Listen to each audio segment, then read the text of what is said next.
Dans cette troisième vidéo, on va s'intéresser à la notion de différentes écritures fractionnaires pour un même nombre. On va voir que certains nombres peuvent être écrits avec différentes formes fractionnaires.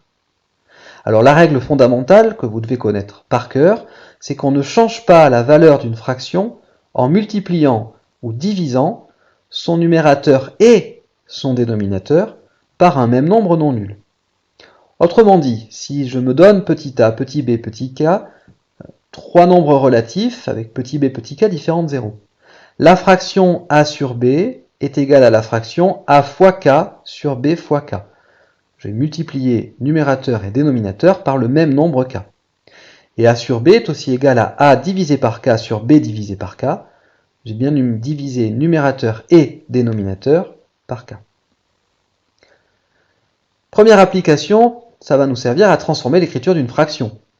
Si je veux transformer 3 cinquièmes, eh bien je peux multiplier numérateur et dénominateur par 2 par exemple. Et j'obtiens 3 fois 2, 6, sur 5 fois 2, 10. Autrement dit, 3 cinquièmes est égal à 6 dixièmes. 4 neuvièmes, je peux multiplier numérateur et dénominateur par 5 par exemple. Et j'obtiens donc 4 fois 5 sur 9 fois 5, c'est-à-dire 20 45e. Autrement dit, 4 neuvièmes est aussi égal à 20 45e. 36 centièmes, je vais essayer de la simplifier un petit peu. Je vais diviser numérateur et dénominateur par 4. J'obtiens 9 25e. Donc 36 centièmes est égal à 9 25e. 12 21e cette fois-ci. Je peux diviser numérateur et dénominateur par 3, puisque 12 et 21 sont multiples de 3. Et j'obtiens 12 divisé par 3, 4. 21 divisé par 3, 7. Donc 12 21e est égal à 4 septièmes.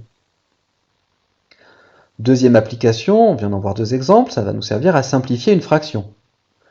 Alors simplifier une fraction, ça signifie trouver une fraction qui lui est égale, mais avec un numérateur et un dénominateur plus petits. Si je veux simplifier 8 douzièmes, il suffit de trouver un diviseur commun à 8 et 12. Par exemple, 2. 8 c'est 2 fois 4, 12 c'est 2 fois 6. Et j'obtiens donc, en rayant les deux, 4 sixièmes. Alors j'aurais aussi pu diviser numérateur et dénominateur par 2. 20 35e. On va chercher un diviseur commun à 20 35. Ce diviseur commun, c'est 5. Alors si je décompose 20 et 35 dans leur table, 20 c'est 4 fois 5, 35 c'est 5 fois 7, je peux simplifier par 5, et j'obtiens 4 septièmes. J'aurais aussi pu diviser numérateur et dénominateur par 5. 24 trentièmes. Il faut que je trouve un diviseur commun à 24 et 30.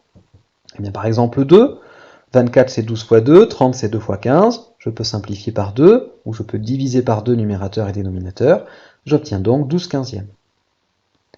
Et enfin 135 75e, ici je vois qu'un diviseur commun à 135 et 75, eh bien par exemple c'est 3, 135 c'est 45 fois 3, 75 c'est 25 fois 3, je raye les 3, il me reste 45 25e.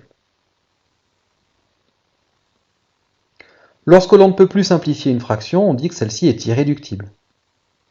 Par exemple, les fractions précédentes 2 tiers et 4 septièmes sont irréductibles, alors que les fractions 12 quinzièmes et 45 25e peuvent encore être simplifiées par 3 pour la première, par 5 pour la deuxième. Alors maintenant, on va voir comment on peut calculer une fraction d'une quantité. Pour calculer une fraction d'une quantité, il suffit de multiplier la fraction à cette quantité. Si par exemple, je veux calculer les 2 tiers d'un bidon de 60 litres d'essence, il me suffit de faire 2 tiers fois 60, c'est-à-dire 2 fois 60 sur 3, ou encore 120 sur 3, qui est égal à 40 litres. Donc les 2 tiers d'un bidon de 60 litres représentent 40 litres.